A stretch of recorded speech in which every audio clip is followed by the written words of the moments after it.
네, 우리 오늘 함께 보실 말씀은 마태복음 16장 13절에서 20절 말씀입니다. 마태복음 16장 13절에서 20절 말씀입니다.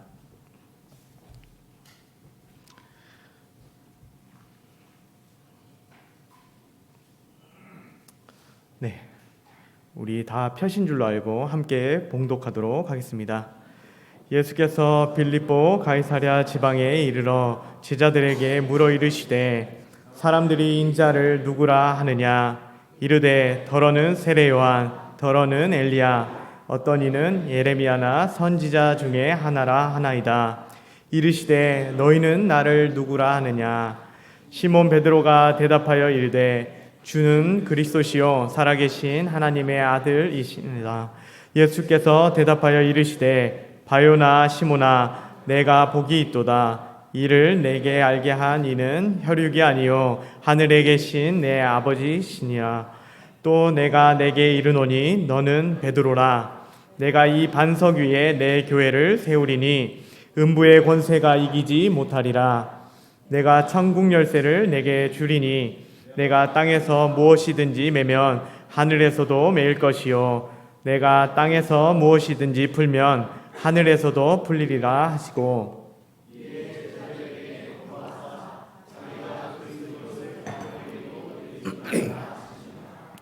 아멘. 네, 우리도 살아가면서 여러 평가와 또 평판을 받고 살아가게 됩니다. 또 남을 보고 이런 평가를 하기도 합니다.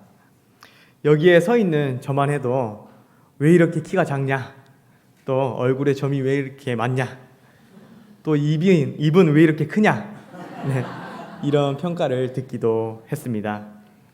그래서 사실 제가 입이 너무 커서 어릴 적 저의 별명은 아꾸였습니다. 네, 익숙하지 않으실 텐데요. 아꾸는 전라도 사투리로 아구찜 할 때 그 아구를 의미합니다. 하도 입이 커서 크게 울어서 가족들이 저에게 별명으로 아꾸라고 이렇게 붙여주었습니다. 그래서 이제 제 이름 대신 집에 가면 아꾸야 이리 와봐라 이렇게 불리기도 했습니다. 저뿐만 아니라 여기 앉은 많은 분들도 이러한 평가와 기준들에 둘러싸여서 살아가고 계실 것이다 그렇게 여겨집니다. 오늘 본문을 보면 저희들뿐만 아니라 예수님도 이러한 평가와 평판 속에서 살아가셨던 걸로 보입니다. 오늘 본문의 앞부분을 살펴보시면 바리새인과 사두개인들이 예수님을 찾아왔습니다. 이들은 누구이냐 할 때 토라, 모세 오경에 능통하고 하나님을 내가 잘 섬긴다 자타공인하는 자들이었습니다. 열심히 율법을 행해서 하나님께 인정받고자 열심히 살았던 자들이었습니다. 이들이 보기에는 예수님이 어떠했느냐 했을 때 탐탁지 않았다는 것입니다. 그래서 본문 앞서서 1절을 함께 살펴보시면 바리새인과 사두개인들이 와서 예수를 시험하여 하늘로부터 오는 표적을 보이기를 청하니 라고 말했습니다. 그러자 예수님께서는 어떻게 반응하셨느냐? 2절 3절 말씀을 제가 읽도록 하겠습니다. 예수께서 대답하여 이르시되 너희가 저녁에 하늘이 붉으면 날이 좋겠다 하고 아침에 하늘이 붉고 흐리면 오늘은 날이 굳겠다 하나니 너희가 날씨는 분별할 줄 알면서 시대의 표적은 분별할 수 없느냐 이렇게 비판하셨습니다. 그리고 이 바리새인과 사두개인들의 누룩을 주의하라 이렇게 당부하셨습니다. 그들의 마음에는 이 예수님에 대해서 이미 인정하고 싶지 않은 마음이 있었습니다. 왜 이러한 마음이 있었느냐 할 때 그들이 세워놓은 권위 그리고 명예 또 질서가 이 예수님을 통해서 무너지는 것을 보았기 때문입니다. 그래서 예수님을 어떻게 여겼느냐? 자신들의 권위를 무너뜨리는 자가 바로 예수님이다 이렇게 여겼기 때문에 그를 탐탁지 않게 여겼다는 것입니다. 그렇기에 정말 너가 대단한 사람이라면 믿긴 믿겠는데 기적을 보여주면 내가 믿겠다. 그러니 지금 내 눈앞에서 증명해 보아라 하는 겁니다.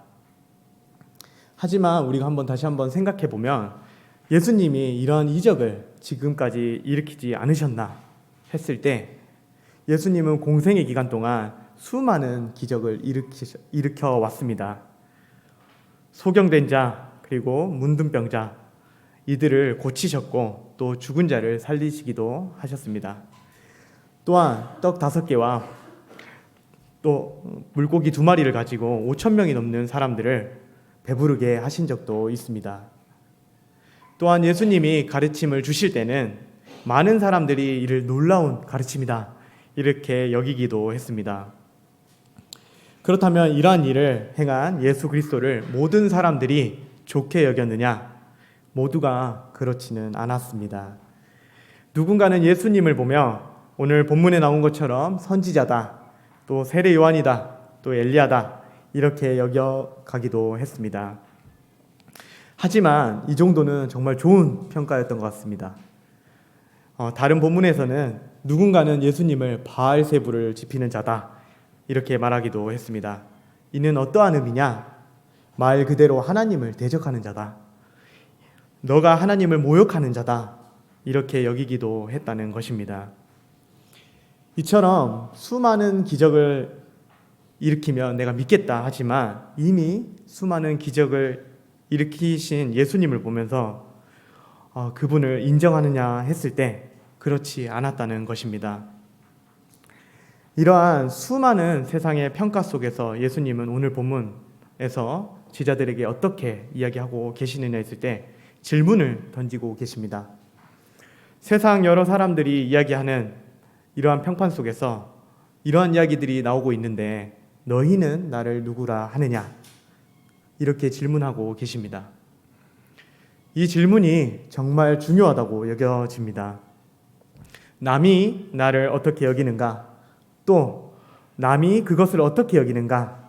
이것보다 내가 그것을 어떻게 여기는가? 또 내가 그 사람을 어떻게 여기는가? 그것을 고백하고 시인하는 것. 그것이 우리의 신앙에 정말 중요하다고 여겨집니다. 만약 우리 신앙에 있어서 남들의 평판, 또 남들이 여기는 것, 그것이 우리의 신앙에 중요한 것이었다면 예수님은 우리에게 너희는 나를 누구라 하느냐 이렇게 묻지 않고 내가 너희를 어떻게 여기는지 아느냐 이렇게 이야기했지 않을까 싶습니다. 남의 평가와 시선보다도 나는 어떠한 의미를 가지고 그것을 보는가, 또 나는 어떠한 존재로 예수 그리스도를 보고 있는가, 이게 우리 신앙에 더 중요하다는 것입니다.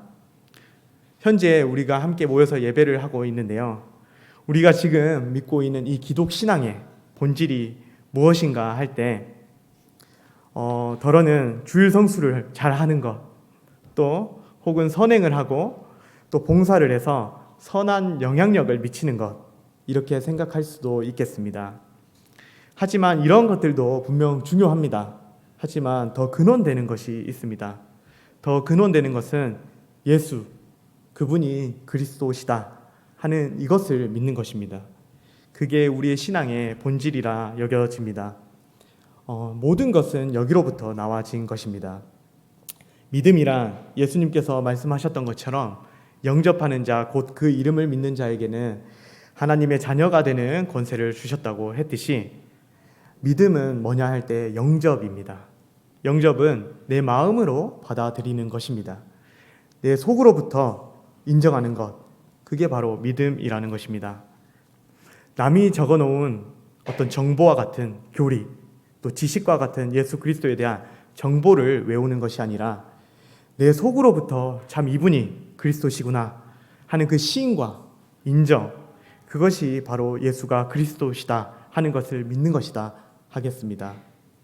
그렇기에 이 예수가 누구신지, 또 왜 그가 그리스도시다 하시는 것인지 이것을 알아가고 또 그것을 내 안에서 고민해가고 또 그것을 내 안에서의 고백으로 나와지는 것, 이것이 우리의 신앙에 있어서 중요하다고 여겨집니다. 그러한 교훈이 오늘 본문에도 가득 담겨 있습니다. 우리 오늘 본문을 한번 살펴보도록 하겠습니다. 오늘 본문 13절을 제가 읽도록 하겠습니다. 예수께서 빌립보 가이사랴 지방에 이르러 제자들에게 물어 이르시되 사람들이 인자를 누구라 하느냐 이렇게 말씀하셨습니다. 빌립보 가이사랴에서 예수님이 물었다는 것입니다. 사람들은 인자 곧 예수님 자신을 뭐라고 여기느냐 이렇게 물었습니다. 이 질문을 물어본 장소가 어디냐 했을 때 빌립보 가이사랴, 이곳은 어떠한 곳이냐 할 때 당시 유대 지방을 다스렸던 분봉왕 헤롯 빌립이 당시의 로마의 황제 디베리오 가이사랴를 기념하기 위해 만든 도시라는 것입니다. 세상에서 왕이라고 여기는 그 로마의 왕을 기념하는 그곳에서 세상 사람들은 이 디베리오라는 사람을 왕이라고 여기는데, 그런데 그곳에서 너희는 나를 뭐라고 여기느냐? 이 질문을 던졌다는 것입니다. 이 질문을 이곳에서 던졌다는 것은 아주 의미가 있다고 여겨집니다. 이러한 예수님이 질문을 던졌을 때 제자들은 어떠한 반응을 했느냐 할 때 14절 말씀을 제가 읽도록 하겠습니다. 이르되 더러는 세례 요한, 더러는 엘리야, 어떤 이는 엘리야나 선지자 중에 하나라 하나이다. 왜 사람들은 예수님을 이렇게 여겼을까요? 옛날에 이런 이야기가 있습니다. 다들 아실 텐데요. 조선을 건국한 태조 이성계가 허물없이 지내는 무학대사라는 사람이 있었다고 합니다. 그래서 많은 대화를 나눴다고 해요. 저도 이제 이 예화를 보면서 생각을 했는데요. 이성계도 저랑 비슷하게 장난기가 많았던 것 같습니다. 이성계가 무학대사를 향해서 이제 농담을 치고 싶었다고 합니다. 그래서 스님 얼굴을 보면서 당신 얼굴은 돼지를 닮았습니다, 이렇게 이야기를 했다고 합니다. 그런데 무학대사는 오히려 당신 얼굴은 부처를 닮았습니다, 이렇게 이야기를 했습니다. 이런 무학대사의 반응에 이성계는 왜 자기는 이렇게 안 좋은 말을 했는데 왜 저를 보고 부처라고 이렇게 좋게 이야기를 해주냐 이렇게 물으니까 이 무학대사가 말하길 돼지 눈에는 돼지가 보이고 부처 눈에는 부처가 보인다고 이렇게 이야기를 했습니다. 이처럼 사람은 그냥 보는 것이 아닙니다. 무언가를 볼 때 자기 안에 있는 자기의 모습, 또 자기가 중요하게 여기는 그 기준, 그것대로 보게 된다고 여겨집니다. 객관적인 어떠한 것이 있어서 그게 보인다 하는 것이 아니라 사람은 자신 안에 있는 내면의 기준, 또 자신이 옳다고 여기는 가치관에 맞추어 투영해서 본다는 것입니다.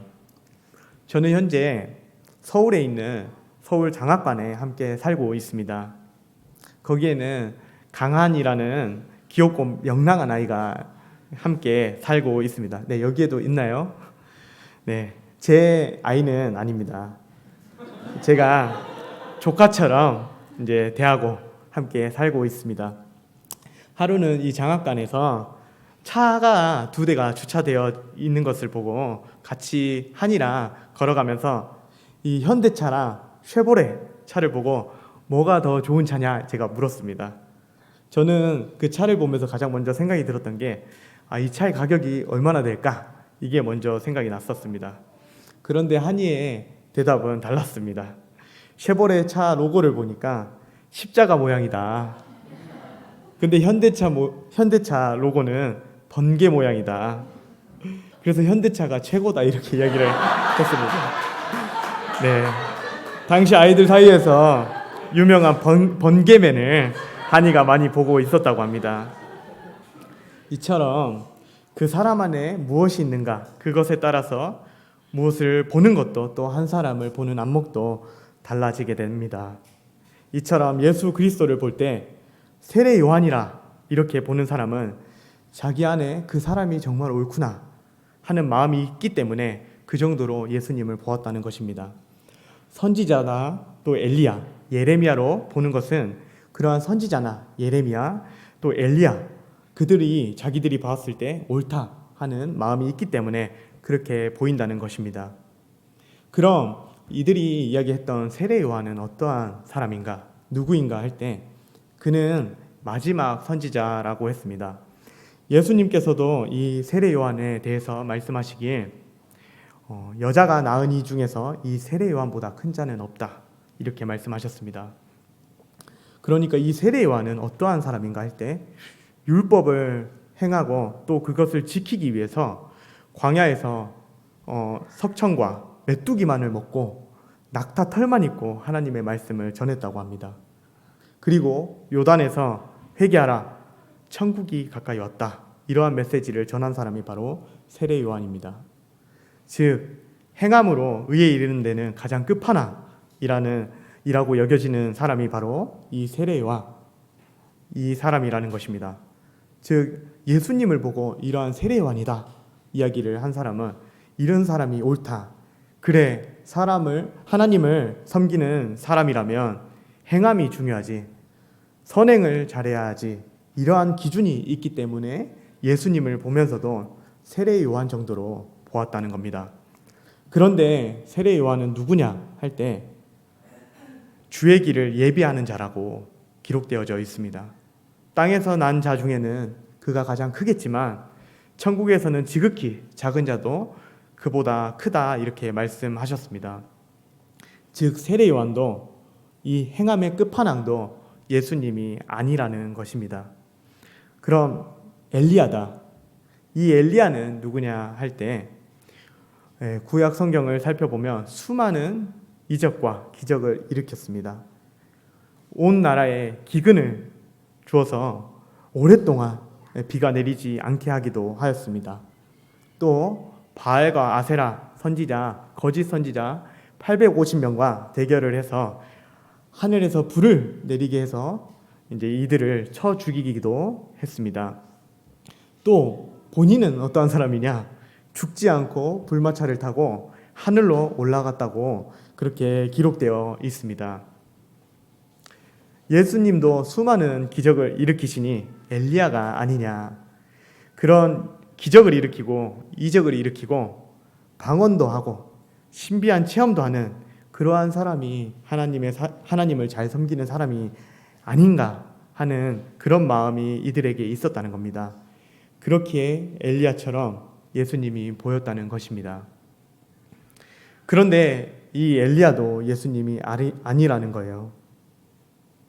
또 예레미야다.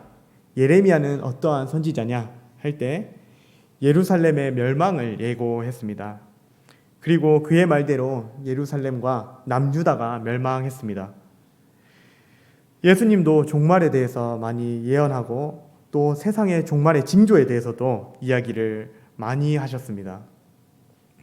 우리도 이때가 오면 예수님이 재림할 것이다, 또 이때가 세상의 종말이다 이야기하는 사람들이 많이 있었고 또 지금도 그런 이야기를 하는 사람이 있습니다. 그것이 중요하기 때문에 예수님이 그저 미래를 내다보는 예레미야다 이렇게 보이기도 한다는 것입니다. 그런데 예레미야도 예수님이 아니라는 겁니다. 그래서 예수님은 다시 제자들에게 묻습니다. 그것도 다 내가 아닌데 너희는 나를 무엇라 하느냐? 지금 남들이 다 세례 요한이라 하기도 하고 엘리야라 하기도 하고 예레미야라고 하기도 하는데 그거와 상관없이 지금 너는 나를 뭐라고 여기느냐? 이게 중요하다는 것입니다. 남이 어떻게 여기는가? 또 남이 나를 어떻게 여기는가? 이것을 쫓는 것은 허상을 쫓는 것과 같다 여겨집니다. 그런데 우리가 세상을 살아가고 사람들을 마주하다 보면 이런 허상이 실제같이 여겨지기도 해요.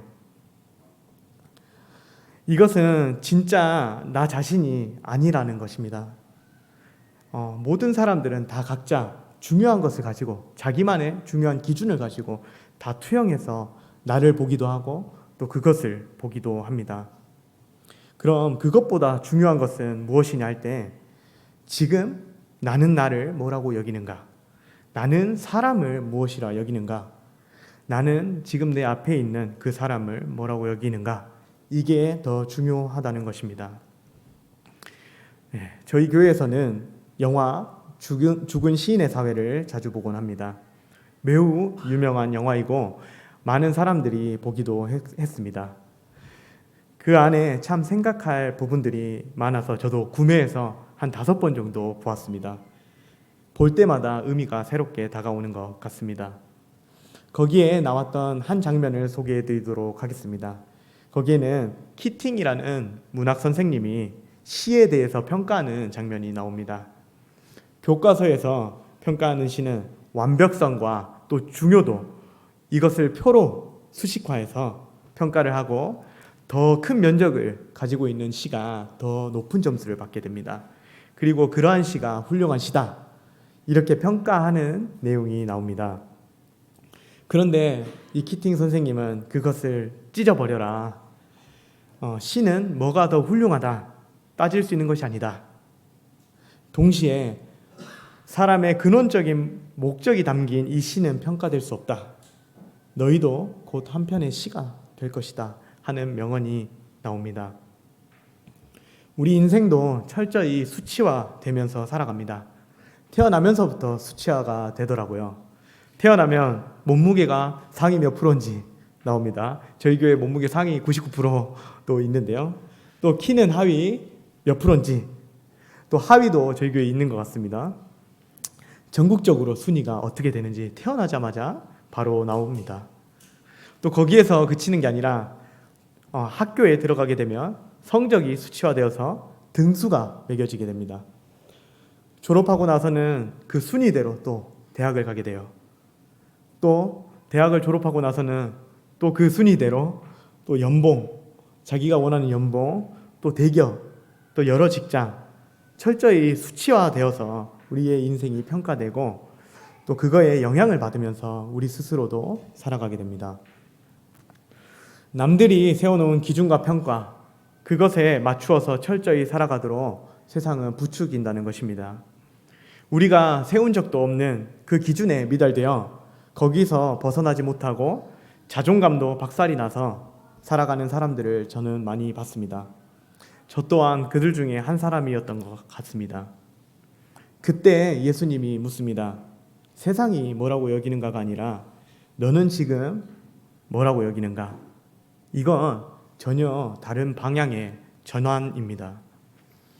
남들로서 평가받는 기준이 아니라 내 안에서 옳다고 여겨지는 것, 내 안에서 기쁘고 좋다고 여겨지는 것, 그것은 무엇인가? 그것을 생각해보고 표현하는 것, 이게 신앙에 있어서는 더 중요하다는 것입니다. 남이 뭐라고 여기는가, 그게 중요한 것이 아니라 네가 뭐라고 여기는가, 그게 중요하다는 거예요. 그렇기에 예수님도 빌라도가 붙잡혀온 예수님께 너가 유대인의 왕이냐 이렇게 묻자 예수님은 너가 스스로 하는 말이냐 아니면 다른 사람들이 한 말을 너가 전하는 것이냐 이렇게 반문하시기도 하셨습니다. 즉 남이 가르쳐준 정보로 아는 예수 그리스도가 아니라 내 안에서 발견되어지고 내 스스로 깨닫게 되어진 예수 그리스도, 그분을 고백하는 것, 그것과 구분이 되어져야 한다는 것이에요. 이러한 질문 앞에 베드로가 오늘 본문을 보면 대답하게 됩니다. 16절 말씀을 제가 읽도록 하겠습니다. 시몬 베드로가 대답하여 이르되 주는 그리스도시요 살아계신 하나님의 아들이시니이다. 네, 정말 임팩트 있는 대답인 것 같습니다. 주는 그리스도시요 살아계신 하나님의 아들이라는 것입니다. 이 고백은 정말 결과론적으로 본다면 너무나 저희에게 당연하다 이렇게 여겨지기도 합니다. 하지만 이것을 깊이 생각해 보면 이 고백은 당연한 것이 아닙니다. 당시 예수님도 별명이 있었습니다. 예수님의 별명은 나사렛 예수다 이렇게 부르기도 했습니다. 즉 나사렛 출신 사람이다 이런 의미를 가지고 있습니다. 나사렛은 어떠한 곳이냐? 갈릴리 지방 근처에 있는 동네입니다. 예루살렘에서는 거리가 먼 곳이라는 것입니다. 저도 저희 나라의 서울에서 가장 먼 차로 한 5시간 걸리는 그 고흥, 그 중에서도 더 들어가야 돼요. 그 더 들어가는 녹동이라는 동네에서 왔는데요. 완전 시골이라는 겁니다. 예수님도 이런 시골에서 살았던 것 같습니다. 그런데 지금과 달리 이 수도였던 이 예루살렘에서 거리가 멀다 하는 것에는 그저 거리가 멀다 하는 의미만 있는 것은 아닙니다. 예루살렘에 살던 대제사장들, 그리고 서기관들은 절기마다 지켜야 하는 율법이 있었고 또 가까이 있었기 때문에 그 율법을 아주 잘 지켰을 것입니다. 하지만 그 거리가 먼 이방인의 땅과 가까운 그 나사렛에 사는 사람들은 그러한 율법을 잘 지킬 수가 없었습니다. 베드로 또한 그 지방 사람이기 때문에 자세히 이에 대해서 알고 있었습니다. 그래서 다른 복음서를 살펴보시면 예수님에 대해 예수님이 나사렛 출신이다 하니 나사렛에서 선한 것이 어찌 나오겠느냐라고 말하는 사람도 있었습니다. 그러니까 나사렛 출신이면 율법 앞에서 선할 수가 없다는 것입니다. 유대인들이 싫어하는 그 이방인과 교류가 잦고 또 목수 일을 하시면서 얼마나 잘 살 수 있겠습니까? 또 육신으로는 흠이 많고 지저분한 사람이 바로 나사렛 사람이라는 것입니다. 이것을 베드로는 분명히 알았다는 겁니다. 그런 상황에서 이 고백을 남겼습니다. 남들이 선할 것이 없다 하는 그 나사렛 사람이지만 육신으로는 흠이 많고 보잘것없어 보이는 시골 깡촌 사람이지만 내가 보기에는 그리스도이시고 하나님의 아들로 발견되었다는 겁니다. 그럼 이 베드로가 이야기했던 이 그리스도, 이거는 도대체 뭐길래 이렇게 중요하다고 이야기를 하는 것일까 할 때 이 그리스도는 헬라어입니다. 이 헬라어로는 그리스도이고 히브리어로는 메시아라고 합니다. 그 의미는 기름 부음 받은 자다, 이런 의미를 가지고 있습니다. 그러한 기름 부음 받은 존재, 그러한 자로 예수 그리스도가 발견되었다는 겁니다. 그럼 이 기름 부음을 받은 자가 도대체 누구길래 이렇게 대단하다 여기고 있을까요? 구약을 살펴보면 이 기름 부음을 아무에게나 해준 것이 아닙니다. 왕과 제사장에게 기름을 부어 주었어요. 기름을 부어줄 때도 그냥 머리에 찔끔 이렇게 머리에 에센스 바르듯이 그렇게 바른 게 아니라 그 올리브를 짜서 나온 그 기름을 가득 머리에 부어서 멀리서 보면 온몸이 기름으로 덮이게 부었다는 것입니다. 이건 어떠한 의미를 갖고 있느냐 할 때 그 사람이 이 기름이라는 거예요. 이 기름과 같은 존재라고 여겨지기 때문에 이 기름을 가득 부었다는 것입니다.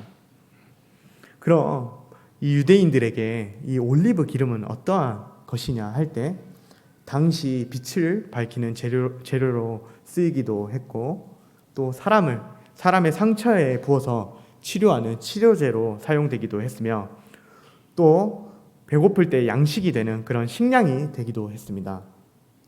또 빛을 탕감하는 고부가가치를 가진 화폐로 쓰여지기도 했습니다.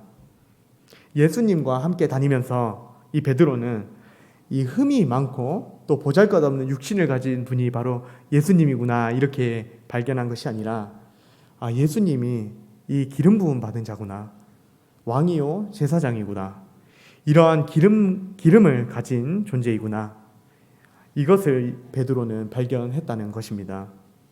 예수님이 보여주시는 이적과 말씀을 통해서 사람은 하나님 앞에 어떠한 존재인지 그것을 밝히시는 것을 베드로는 보았습니다. 또 세상의 병든 자들을 고치면서 그 육신의 병뿐만 아니라 우리 심령 안에 병든 우리를 드러내시고 고치시는 것을 베드로는 보았습니다.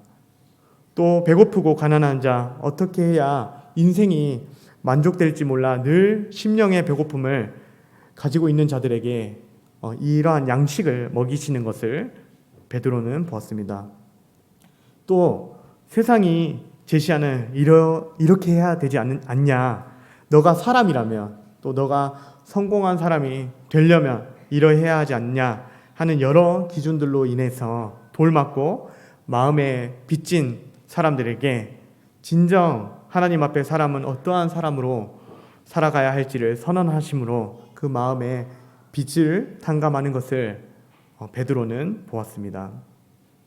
이러한 기름을 가진 존재로, 이러한 기름과 같은 존재로 예수님을 발견했다는 겁니다. 그래서 예수님이 당신이 나사렛 출신이고 사람들이 뭐라고 해도 그게 중요한 것이 아니라 내가 내 안에서 발견되어진 당신은 그리스도라는 겁니다. 저도 늘 정답을 찾는 인생을 살아왔다고 생각이 듭니다. 네, 학교에 다니면서부터 오지선다, 지겹도록 봤습니다. 거기서 맞는 것을 고르는 것을 열심히 배웠습니다. 또한 인생에서 무엇을 해야, 무엇을 가져야 훌륭한 인생일까 늘 고민했습니다. 아무리 고민해도 답이 나오지 않자 제가 대학에 갔을 때 이 전공을 선택할 때도 나중에 이제 이게 답이 나오면 전과하기 편하기 위해서 경제학과를 선택을 했습니다. 경제학이 전과가 쉽다고 해서 그 경제학을 선택했습니다.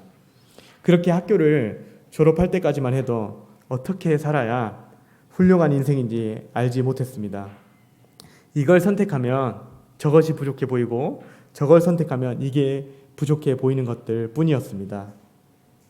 그렇게 살아가다가 하루는 제가 교회 지체들과 저기 보이시는 이 어린이 놀이터 데크를 만들고 있었습니다. 저도 공사 경험이 없어서 이것저것 여러 실수가 많았는데요. 특히 이제 못을 이렇게 박을 때 제가 이 못 하나하나 박을 때마다 옆에서 같이 못을 박고 있었던 지금 현재 캐나다에서 열심히 못 박고 계시는 박유한 목사님께 이렇게 박는 게 맞는지 하나하나 물었습니다. 피스를 수백 개 박아야 되는데 제가 한 두세 번 물어볼 때까지는 참아주셨던 것 같아요. 근데 한두 번은 그냥 넘어갔는데 이제 세 번째 되자 저에게 이제 이야기를 하면서 네가 하는 게 다 맞으니까 그냥 해라. 그렇게 이야기를 했습니다. 그러면서 설명을 덧붙이면서 객관적인 옳음은 없다. 너가 틀리더라도 그 잘못을 시인하고 고백하면 그게 옳은 것이다. 이렇게 이야기를 해주셨습니다. 그 이야기를 듣자 제 마음 안에 크게 울림이 되었습니다. 이 사건을 통해서 제 인생이 좀 정리가 되었습니다. 내 인생이 얼마나 허상과 같은 답을 찾고 있었는지가 보였습니다. 객관적으로 다른 사람이 보기에 얼마나 좋아 보이는 그러한 인생이 어디에 있는가, 이것을 내가 얼마나 찾고 찾았는지, 이러한 인생으로 내가 살고 있었구나 하는 것이 발견이 되었습니다. 그런데 인생은 정답이 아니라 내가 뭐라고 여기는가, 내가 어떠한 의미를 가지고 바라보고 있는가. 설령 그게 시간이 지나서 틀리고 수정하게 되더라도 그래도 지금은 내가 어떤 것을 기쁘고 좋게 여기는가, 이것을 고백하고 이러한 시를 써가는 것이 인생이구나 하는 것을 교회 지체들을 통해서 깨닫게 되었습니다. 이것이 저에게 큰 전환점이 되었습니다. 세상이 정해놓은 여러 이야기와 기준이 있습니다. 여기에서 벗어나면 지금도 저희는 죄인 취급을 받기도 합니다. 여기에 앉은 많은 분들이 이러한 경험들이 있을 겁니다. 하지만 그러한 기준들이 우리의 영혼을 살찌우는 것은 아닙니다. 죽은 시인의 사회에 나오는 키팅 선생님도 이런 평가들이 오히려 우리의 영혼을 괴롭히고 있다, 이렇게 이야기를 했습니다. 세상으로부터 오는 여러 기준과 평가, 또 이 정도의 재산은 가져야지, 또 이 정도는 갖춰야 하지 하는 그러한 기준들이 우리의 삶을 안락하게 하고 평안하게 할 것 같지만 그것은 우리를 오히려 더 괴롭게 만든다는 것입니다. 오히려 우리의 영혼을 살찌는 것이 무엇이냐 할 때 우리가 무엇으로 살아가야 할 사람인지, 또 무슨 의미를 가지고 살아가야 할지, 그 정체성에 대해서 발견해 가는 것, 그것이 우리의 삶을 더 풍요롭게 할 것이다 여겨집니다. 그 의미가 어디에 있느냐 할 때 오늘 바로 본문 베드로의 고백에서 보는 것처럼 예수가 그리스도시다 하는 그 주관적인 발견과 고백, 거기에 숨어 있다 여겨집니다. 이 반석과 같은 이 고백 위에 오늘 예수 그리스도께서는 교회를 세우겠다 하셨습니다. 교회는 이 땅의 하나님 나라를 예표합니다. 그 교회가 세워지고 그 기준이 되는 열쇠가 어디 있느냐 할 때 바로 이 나사렛 예수, 그가 그리스도 되심을 발견하고 나 또한 그를 믿고 영접함으로 그와 동일한 생명으로 살아가게 될 때 우리도 그 나라에 속한 사람이 될 것이다 여겨집니다. 우리 모두 세상의 여러 기준과 평가보다도 내 안으로부터 발견된 고백, 또 그것으로 돌이키게 되는 하나님 나라에 속하고 누리는 우리 모두가 되시길 바랍니다. 우리 함께 찬송가 288장 함께 부르도록 함께 하겠습니다.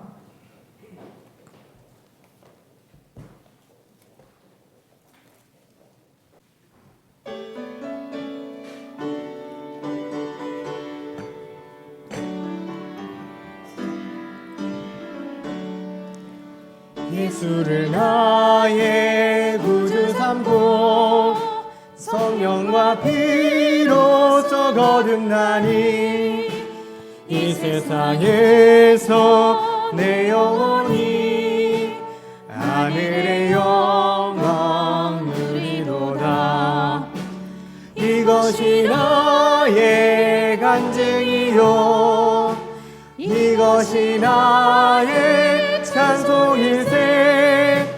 나 사는 동안 끊임없이 구주를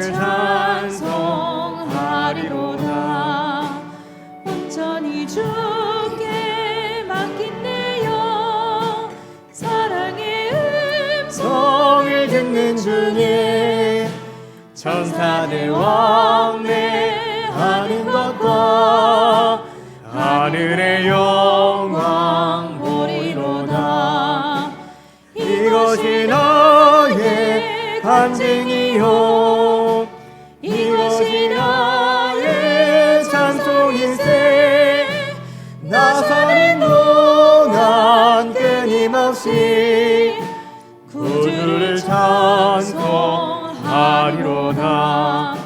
주 안의 기쁨 누림으로 마음의 풍랑이 잔잔하니 세상과 나는 간 곳 없고 구속한 주만 보이도다. 이것이 나의 간증이요 이것이 나의 찬송일세. 나 사는 동안 끊임없이 구주를 찬송하리로다.